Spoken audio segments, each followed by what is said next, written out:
যে কোনো জমি কেনার আগে যেসব কাগজগুলো আপনার দেখে নিতে হবে যে মালিক পক্ষগণের সেই সব কাগজগুলো আছে কি না।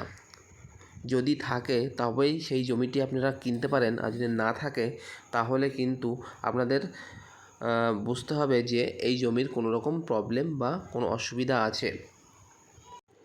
তার কারণ হলো, যদি আপনি সেই সব কাগজগুলো না দেখে কেনেন তাহলে কিন্তু আপনি প্রবলেমে পড়তে পারেন। সেই জন্য কিন্তু আমার নিজের ব্যক্তিগত মতামত হিসেবে আমি যেসব কাগজগুলোর কথা বলছি সেগুলো আপনারা একবার যাচাই করে দেখতে পারেন যে আপনাদের মতামত কী বলে। তো চলুন ভিডিওটি শুরু করা যাক। হ্যালো গাইজ, আপনারা দেখছেন নিউজ কোয়ারি ইউটিউব চ্যানেল। আমার চ্যানেলটি নতুন দর্শক হয়ে থাকলে প্লিজ চ্যানেলটা সাবস্ক্রাইব করবেন এবং পাশে থাকা বেল আইকনটি ক্লিক করে অল নোটিফিকেশানটি অন করে রাখবেন এরকম গুরুত্বপূর্ণ ভিডিও সবার আগে আপডেট পাওয়ার জন্য। তো চলুন ভিডিওটি এবার শুরু করি। যে কোনো জমি কেনার আগে যেগুলো আপনাকে সবার প্রথমে দেখতে হবে, তার মধ্যে দেখুন এখানে কি বলা হয়েছে, জমি কেনার সময় সঠিক কাগজপত্র না বুঝে নিতে পারলে অনেক সময় কষ্টের টাকা কেনা জমি শেষ পর্যন্ত বেহাত হয়ে যায়। যখন সীমাহীন কষ্ট নিয়ে দীর্ঘশ্বাস ফেলতে হয় তখন এই সব দেখে অনেকেই সাধ্য থাকলেও নানা ঝামেলায় পড়ার ভয়ে জমি কিনতে সাহস পান না। তাই আমাদের সবারই জমি কেনার সময় কী কী কাগজপত্র দেখে নিতে হয় সে সম্পর্কে জানা উচিত। 1 নম্বরে কী আছে, প্রথমে দেখে নিতে হবে জমির বিক্রেতা ও জমির দলিলের মালিক একই ব্যক্তি কিনা। অর্থাৎ যে ব্যক্তি জমি বিক্রি করছে এবং তার ওই জমির যে দলিল আছে সেই দলিলের নাম একই কিনা।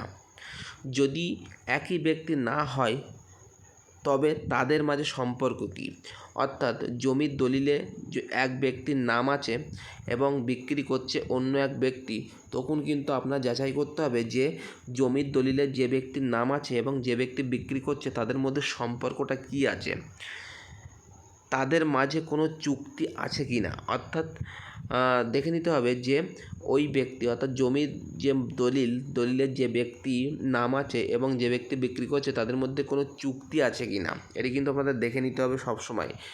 এসব ভালো করে লক্ষ্য করবেন, না হলে কী হবে, ধরুন কোনো ব্যক্তি এক জমিটি অন্য একটি ব্যক্তির কাছে লিজ দিয়েছেন এবং সেই ব্যক্তি তার না জানিয়ে যে জমিটি বিক্রি করছেন, সেক্ষেত্রে কিন্তু আপনি প্রবলেমে পড়তে পারেন। ঠিক আছে, সেক্ষেত্রে কিন্তু আপনি অবশ্যই দেখে নেবেন যে জমির যে মালিক এবং জমির যে দলিলের যে যার নাম আছে তার মধ্যে সম্পর্কটা কী আছে।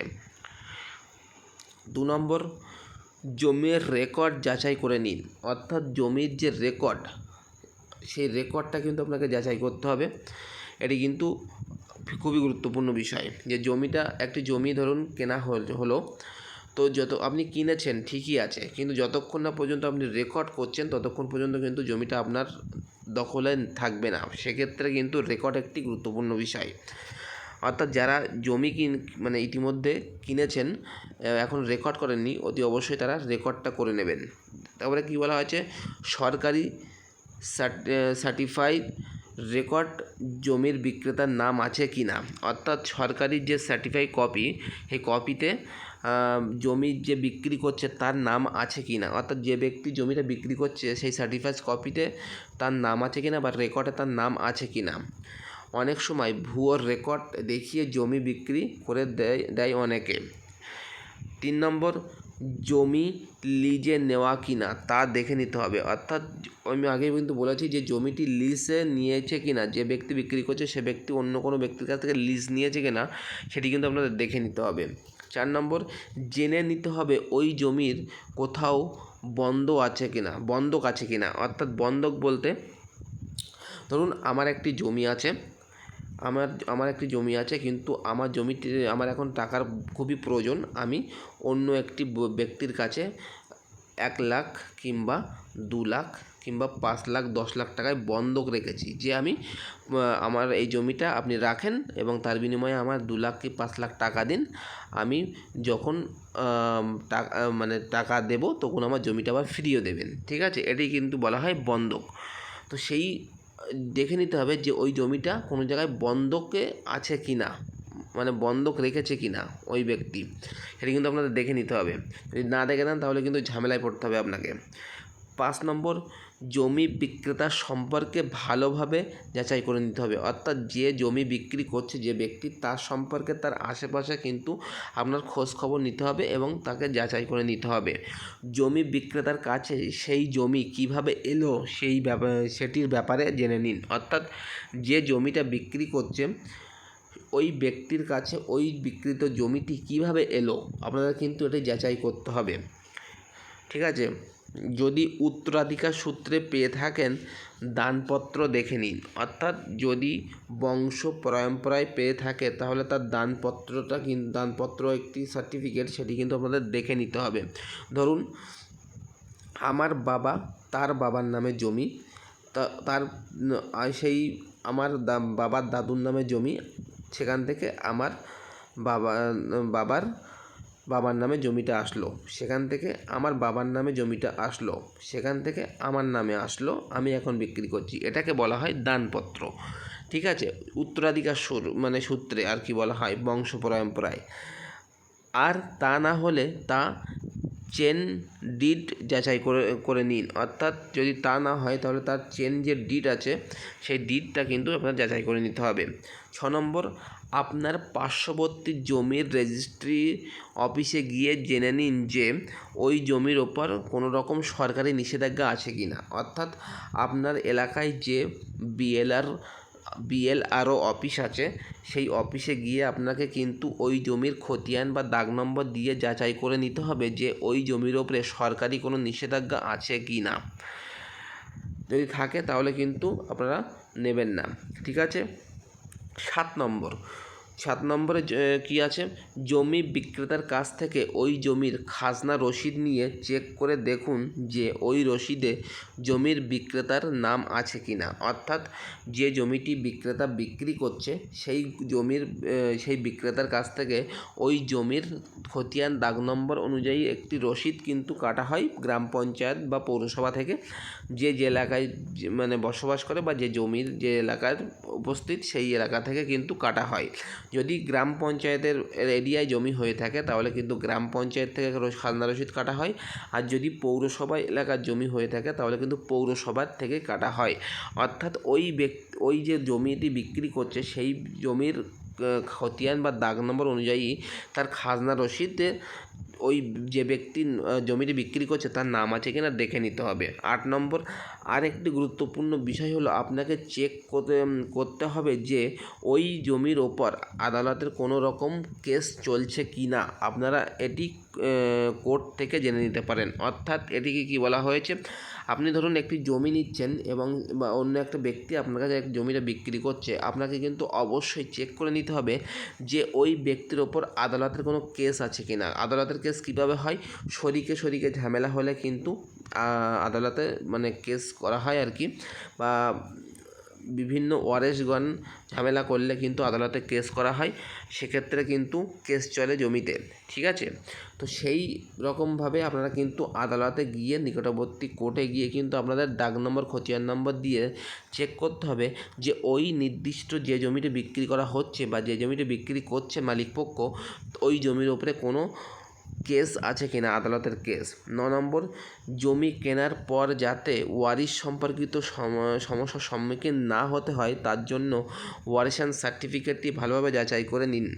অর্থাৎ আপনি ধরুন একটি জমি কিনছেন এবং একটি ব্যক্তি আপনি সেই জমিটা আপনার কাছে বিক্রি করছে, আপনার কিন্তু দেখে নিতে হবে যে ব্যক্তি আপনার জমিটা বিক্রি করছেন তারা কত ভাই বোনে আছে।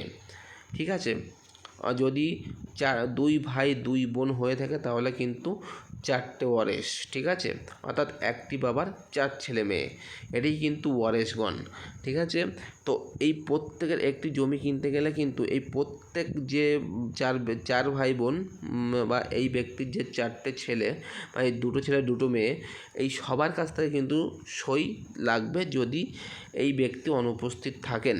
ঠিক আছে, অর্থাৎ যে ব্যক্তির নামে দলিল আছে সেই ব্যক্তি যদি মারা গিয়ে থাকেন বা অনুপস্থিত, সেক্ষেত্রে কিন্তু ওয়ারেশগণের প্রত্যেকের কিন্তু মানে সম্মতি লাগবে ওই জমিটা বিক্রি হচ্ছে তার জন্য, এবং তাদের সিগনেচার কিন্তু প্রয়োজন। সেক্ষেত্রে কিন্তু ওয়ারেশন সার্টিফিকেট অবশ্যই কিন্তু আপনারা দেখে নেবেন, এবং সেটি দেখে নেবেন যে ওয়ারেশন সার্টিফিকেটটা আসল না নকল।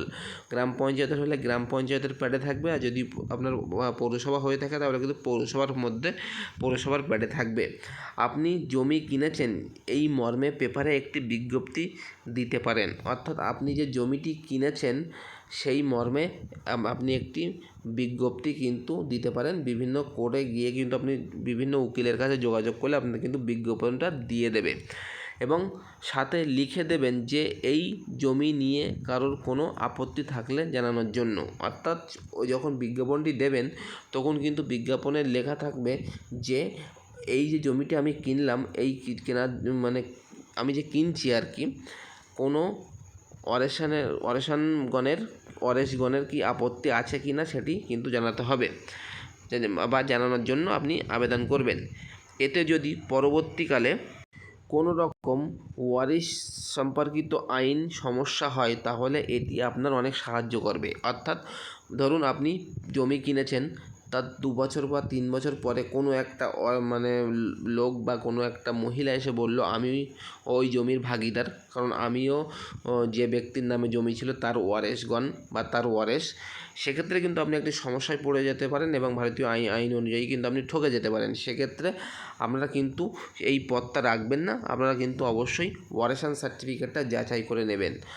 অর্থাৎ আপনারা কিন্তু এই 9টি যে আমি মানে গুরুত্বপূর্ণ বিষয় দেখালাম, এইগুলো কিন্তু মেনে চললেই কিন্তু আপনি আপনি যে জমিটা কিনছেন সেটি কিন্তু সাকসেসফুলভাবে কোনো রকম সমস্যায় পড়বেন না, এবং সমাধান সাকসেসফুল হবেন আর কি। অর্থাৎ এইগুলো কিন্তু আপনারা অবশ্যই মাথায় রাখবেন এবং দেখে জমিটি কিনবেন। এই ছিল ভিডিওটি যদি ভালো লেগে থাকে লাইক করবেন, কমেন্ট করবেন, শেয়ার করবেন। আর আমার চ্যানেলে নতুন দর্শক হয়ে থাকলে প্লিজ চ্যানেলটা সাবস্ক্রাইব করে আমাকে সাপোর্ট করবে। আমাকে দেখা হবে পরের ভিডিওতে। ভালো থাকবে।